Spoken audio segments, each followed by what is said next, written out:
মওলাই কায়নাত পাক তিনি যে ইমানদারদের জন্য মুনাফিকদের জন্য দাড়িপাল্লা জানার দরকার আছে কিনা? আছে কিনা?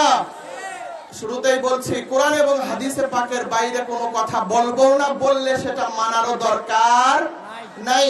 মওলাই কায়নাত পাক এমন একজন ব্যক্তি আছেন যাকে চিনার জন্য মুনাফিক এবং মুমিন মুসলমান যারা, তাকে দিয়ে পার্থক্য করা যায়। তিরমিজি শরীফ দ্বিতীয় খণ্ডের 213 নম্বর পৃষ্ঠার মধ্যে এনেছেন। ইমাম আহমদ ইবনে হাম্বল মুসনাদে আহমদের প্রথম খণ্ড 84, 95 এবং 128 নম্বর পৃষ্ঠার মধ্যে এনেছেন। ইমাম মুসনাদে আবু ইয়ালার প্রথম খণ্ড 293 পৃষ্ঠার মধ্যে এনেছেন। এবং মিশকাত শরীফের মধ্যে যে হাদিসে পাকটা এসেছে, হাদিসে পাক কি আন আবি সাঈদ আল-খুদরি রাদিয়াল্লাহু তাআলা আনহু قال إنا كنا لنعرف المنافقين نحن معشر الأنصار ببعضهم علي بن أبي طالب كرم الله وجهه الكريم। হযরত আবু সাঈদ খুদরি রাদিয়াল্লাহু তাআলা আনহু তিনি হাদিসে পাক ইরশাদ করছেন, তিনি বলছেন আমরা সাহাবায়ে আজমাইনে কেরাম যারা নবীজির সঙ্গী সাথী ছিলেন, যারা সব সময়ের জন্য নবীজির সাথে থাকতেন, এই সাহাবায়ে কেরামরা এবং নবীজি যখন মক্কা শরীফ থেকে মদিনা শরীফে হিজরত করে গেলেন, ওই মদিনা শরীফের আনসারী ভাইরা যারা ছিল, এদের মধ্যে কে মুনাফিক আর কে প্রকৃত মুমিন আমরা কিভাবে চিনবো?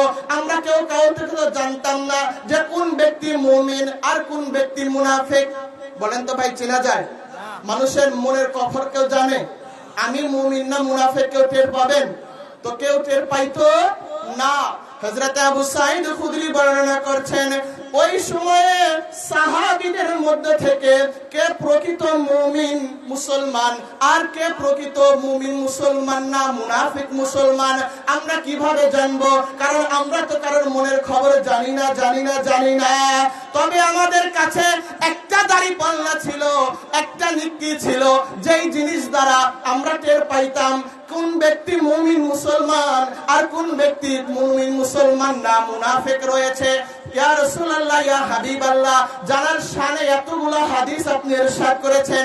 হযরত আবু সাঈদ খুদরি বলছেন, সেই ব্যক্তিকে যাকে ব্যবহার করে আমরা মুমিন এবং মুনাফিকদেরকে আমরা পার্থক্য করতে পারতাম। তখন হযরত আবু সাঈদ বলছেন, কোন ব্যক্তির সামনে যখন মাওলা আলীর নাম পাক নিতাম, ওই ব্যক্তির চেহারা যদি হাস্যকর থাকতো, খুশু ভাব থাকতো, আমরা বুঝে নিতাম এই ব্যক্তি নিঃসন্দেহে মুমিন মুসলমান।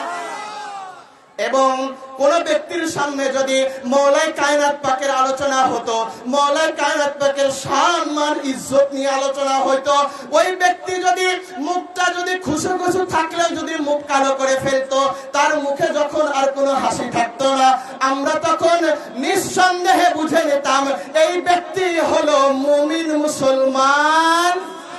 মুমিন মুসলমান, এই ব্যক্তি হলো মুনাফিক। এই ব্যক্তি কি? মুনাফিক। তিরমিজি শরীফের হাদিস, বিশ্বাস না করলে খুলে দেখেন, বিশ্বাস না করলে খুলে দেখেন। এমন একজন ব্যক্তি এই মওলাই কায়নাত পাক। আমরা মাওলা আলীকে ভালোবাসি কি বাসি না? সবাই বলছেন আমরা মাওলা আলীকে ভালোবাসি কি বাসি না? মাওলা আলীকে আমরা ভালোবাসি কি বাসি না? মাওলা আলীর কথা বললে আমাদের ভালো লাগে না কষ্ট লাগে? ভালো লাগে না কষ্ট লাগে? তিরমিজি শরীফের হাদিস, হযরত আবু সাঈদ খুদরি বর্ণনা করছেন, মাওলা আলীর আলোচনা করলে, শানে আলী ইবনে আবি তালিবের আলোচনা করলে যাদের মনটা খুশু হবে, যাদের মনটা আনন্দে ভরে যাবে, ওই ব্যক্তিরাই হলো প্রকৃতপক্ষে মুমিন মুসলমান।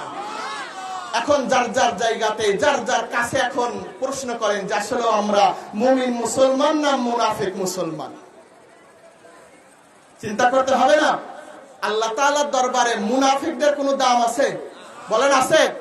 কুরআনে পাকে আল্লাহ তাআলা ইরশাদ করেছেন, ইন্নাল মুনাফিকিনা ফিদ দারকিল আসফালি মিনান নার।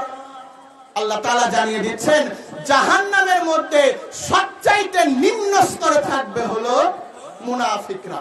তাইলে কি মুনাফিক হওয়া যাবে? মুনাফিকদের মতো খারাপ আর কেউ নাই কিন্তু ভাই। কারণ এরা এমন একজন ব্যক্তি যারা মসজিদে নববীর মধ্যে নামাজ আদায় করত। কার পিছনে? রাহমাতুল্লিল আলামিন নবীর পিছনে। তো রাহমাতুল্লিল আলামিন নবীর পিছনে নামাজ আদায় করত কোন মসজিদে? মদিনার সোনার মসজিদে। নামাজ আদায় করার পরেও এরা কি মুসলমান? বলেন প্রকৃত মুসলমান? এরা প্রকৃত মুসলমান না। এরা কি বলেন? ভুলে গেছেন? এখনই যদি বলতে না পারেন বাড়ি পর্যন্ত যাবে, আর বাড়ি পর্যন্ত যদি না যায় মৃত্যু পর্যন্ত কেন মনের মধ্যে থাকবে? মনের মধ্যে রাখা দরকার আছে না? যে মৌলাই কায়নাত পাক এমন একজন ব্যক্তি যারাকে ব্যবহার করে, যারা নাম পাককে ব্যবহার করে প্রকৃত মুমিন এবং মুনাফিককে কি করা যায়? আলাদা করা যায়, পার্থক্য করা যায়। ভাই দেখবেন, আপনারা প্রমাণ করে নিয়েন, দেখবেন চার স্টলে হোক বা বাজার ঘাটে হোক, 10 জন এক জায়গায় হলে আহলে বায়তের আলোচনা করবেন, মৌলা আলীর আলোচনা করবেন, দেখবেন কিছু দল হেসে ফেলবে আর কিছু দলের মুখ কি হবে? কালো হয়ে যাবে। আল্লাহ তাআলা এত সুন্দর চেহারা দিয়েছে, যখনই আহলে বায়তের আলোচনা হয় একদল লোকের মুখ, তার মানে কি? আহলে বায়তের মুহাব্বতকারী না দুশমন? এরা মুহাব্বতকারী না দুশমন? এরা দুশমন।